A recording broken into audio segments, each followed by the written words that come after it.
Do you think push pull is only from toxic people? Push pull, is that where you get? Well, you mean where you're getting mixed signals? Um, is it toxic? I mean, what does toxic mean now? We use that adjective a lot. It's like, when journalists used to say, this is like the other thing, but on acid. And then it was, this is like the other thing, but on steroids. And then everything became toxic this and toxic that. So how can we clean that up so it's easier for us to think about? What do people usually mean when they say toxic? I think when people say toxic, they usually mean maybe selfish, boundary breaking, not respectful of other people's boundaries. That's probably enough, isn't it? Selfish and not respectful of other people's boundaries. Maybe a little bullying, maybe a little vain, something like that. Yeah. Would that only happen? Would push pull only happen with people who don't respect other people's boundaries? Well, here we go. I have something useful to say. Incredible. I thought it was just going to be waffle and silly voices for the rest of this. And now I have something useful to say. Amazing. Intentionality. You experience it as push pull, and you experience it as therefore what I hear, and I could be wrong. This is kind of like a manipulation tactic.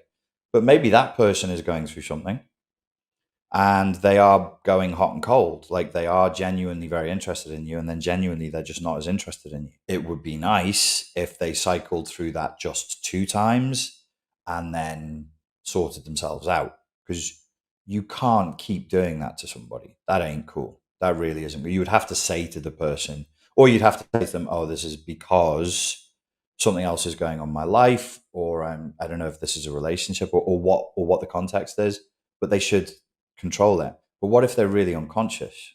Well, if somebody's really unconscious and their behavior is hurting you, whether they're intentional or not, you would be better off getting rid of them. You'd be better off just giving up and just finding someone else. There's so many people in the world. There's so many people in the world. And there's so many lovely, kind, good people in the world. Probably way more than the terrible twats that are out there. And they don't bang drums and they don't shout and they don't scream and they're not hysterical and they don't run governments and they don't run corporations and they don't make the rules and they don't set the tone and they don't set the atmosphere. What am I talking about? Something. Push pull. Yeah. If I see that in somebody, I wouldn't necessarily go, that's a toxic person. I would just be like, I wouldn't even say that's a toxic trait. I just go, well, what would I do? As though it's in some conditional reality that I don't live in. I can tell you personally what I do. I just sack them off. If it's a friend I've known for a long time and they're doing that and they're blowing hot and cold, I don't have friends who blow hot and cold. I really, really, really don't. The last friend I had who blew hot and cold with me and was doing push pull with me, I just let go of. He'd been a naughty boy, and a lot of people had fallen out with him for about 20 years. And I remained loyal. I stood by him, and then I was like the last domino. Seriously, for about a group of 25 of us, because I really liked him, and he was funny, and he was super smart, but he was just a prick.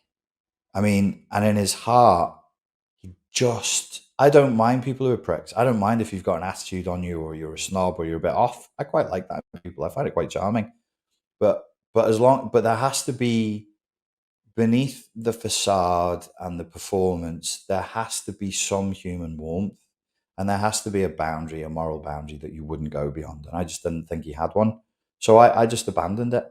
I didn't say anything. I didn't make a song and a dance or give him a big speech. I just stopped hanging out with him. I just pulled away. If it was a potential partner, which is totally in the dating scene, it's totally normal. It's not toxic. It's not. It can't be described as toxic if everybody's doing it. Everybody's push pull because they're when someone's talking to me or they're talking to you or her or him or they or Z, whoever they're talking to, they're cycling through other options at the same time, but at a very rapid rate. And so yeah, people blow hot and cold like all the time. One more thing on this. Sometimes we really need to accept when people just aren't that into us. As that sucks for the ego, but that can explain an awful lot of behavior. Like if somebody liked me, I should feel they're moving towards me. If they're sort of moving towards me and pulling away, moving towards me and pulling away, unless they're being coquettish and flirtatious and playing some sort of game, which again, I've never really lived that. I'm not the kind of guy that goes with the like people do that with. Maybe it's me, but generally speaking, everything is pretty straight. I don't have messy people in my life like that, and I don't think you should either.